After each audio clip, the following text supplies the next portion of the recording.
Why does sweating cool your body, even though sweat itself is not cold? And here's another interesting question. If water can slowly disappear from a glass at room temperature, does water have to boil before it can become vapor? Not at all. Today, we're going to uncover what is really happening during evaporation and boiling, using the movement of particles to explain what we see in everyday life. And by the end, you'll be able to use these ideas in both conceptual and examination questions. Imagine leaving a glass of water uncovered for several days. You don't see the water boiling. You don't see bubbles forming. Yet the water level gradually decreases. Some of the liquid is changing into water vapor and escaping from the surface. This process is called evaporation. Evaporation is the slow conversion of a liquid into vapor from its surface. The key word here is surface. Evaporation is therefore a surface phenomenon.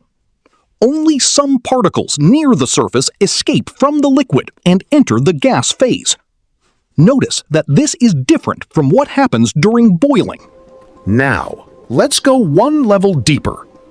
The particles in a liquid are continuously moving, but they do not all have exactly the same kinetic energy. Some particles have more energy than others. A sufficiently energetic particle at the surface can overcome the attractive forces holding it in the liquid and escape. That escaping particle becomes part of the vapor. This particle-level picture is the key to understanding evaporation. Now, make a prediction. Suppose we have two containers with the same amount of water. One is cooler and the other is warmer. Which one should evaporate faster?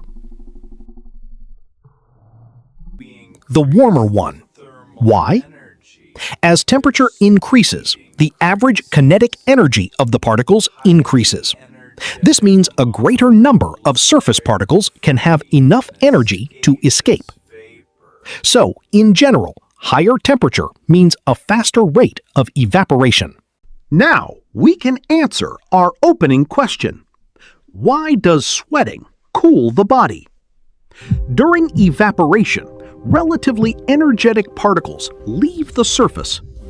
The particles that remain can have a lower average kinetic energy.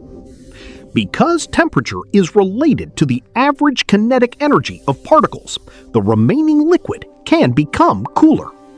This is why evaporation can produce a cooling effect. When sweat evaporates from your skin, energy is transferred away with the escaping water molecules, helping your skin cool. Now, let's move to boiling. When a liquid is heated, its temperature rises. At a particular temperature for a given external pressure, the liquid reaches its boiling point. At this stage, vapor bubbles can form throughout the liquid and rise toward the surface. This gives us the most important visual distinction. Evaporation happens at the surface. Boiling occurs throughout the liquid. Let's test your understanding. A wet shirt is drying, even though the water never reaches its boiling point. Is this evaporation or boiling? Think. The answer is evaporation. Now, imagine water being heated until bubbles form throughout the liquid. That is boiling. The key is not simply whether the liquid becomes a gas. Both processes are liquid-to-gas changes. The key is how and where the change occurs. Let's lock the difference. Evaporation is a surface phenomenon and can occur below the boiling point. It is generally a slower process and can produce cooling. Boiling occurs throughout the liquid and, at a given external pressure, occurs at a definite boiling temperature. During boiling, vapor bubbles form inside the liquid. Remember, surface escape, evaporation. Bubbles throughout, boiling. Now, Let's introduce another important factor: external pressure. The boiling point of a liquid depends on the pressure acting on its surface. When external pressure is lower, the liquid can boil at a lower temperature. When external pressure is higher, the boiling point is higher. So the general relationship is lower external pressure equals lower boiling point. Higher external pressure equals higher boiling point. Your textbook gives a useful real-world example by comparing Karachi and Murree. At conditions near sea level, water boils at approximately 100 degrees Celsius. At higher altitude, atmospheric pressure is lower. Therefore, water can boil at a lower temperature. The textbook gives approximately 98 degrees Celsius for Murree. The important concept is not memorizing the two city names. The important relationship is higher altitude equals lower atmospheric pressure equals lower boiling point. Now, let's look at the opposite application. A pressure cooker increases the pressure inside the vessel. Higher pressure raises the boiling point of water. This allows water to reach a temperature higher than its normal boiling point at atmospheric pressure. The higher temperature can help food cook faster. Now, let's apply the concept rather than simply recall it.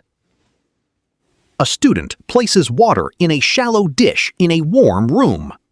The water temperature remains below its boiling point, but the amount of water gradually decreases.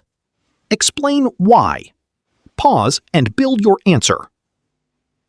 A strong answer should explain that water particles are continuously moving. Some particles at the surface have enough kinetic energy to escape from the liquid and enter the gas phase. Therefore, evaporation can occur below the boiling point. Notice what happened. We used particle theory to explain an unfamiliar situation. Now, let's convert the same understanding into a board-style question. Differentiate between evaporation and boiling. Before seeing the answer, try to give at least 3 differences. The strongest points are evaporation occurs at the surface, while boiling occurs throughout the liquid. Evaporation can occur below the boiling point, while boiling occurs at a definite temperature for a given external pressure. Evaporation can produce cooling, while boiling is the rapid phase change that occurs when the liquid reaches its boiling condition. Now, look away from the screen and test yourself. Where does evaporation occur? What happens to the rate of evaporation when temperature increases? Why can evaporation cause cooling? Where do vapor bubbles form during boiling? What happens to the boiling point when external pressure decreases? Take a moment to answer each one mentally. Now let's check. Surface. The evaporation rate increases. Higher energy particles escape, which can lower the average kinetic energy of the remaining liquid. Throughout the liquid, the boiling point decreases. Let's lock the whole lesson into one mental picture. Evaporation, surface, can occur below the boiling point, faster at higher temperature, and can produce cooling. Boiling. Vapor bubbles form throughout the liquid at the boiling condition for a given external pressure. Pressure. Lower external pressure means a lower boiling point, while higher pressure means a higher boiling point. If you remember the mechanism, you don't have to memorize isolated facts. Evaporation occurs only at the surface, where particles escape, but boiling happens throughout the bulk, as vapor pressure overcomes atmospheric pressure. If you can explain evaporation and boiling using particles, distinguish them, and apply the ideas to a new situation, then you've learned much more than a definition. You've understood the concept. Keep learning with Learning Simplified Academy, where we focus on clear concepts, active learning, and stronger examination performance. Presented by Learning Simplified Academy.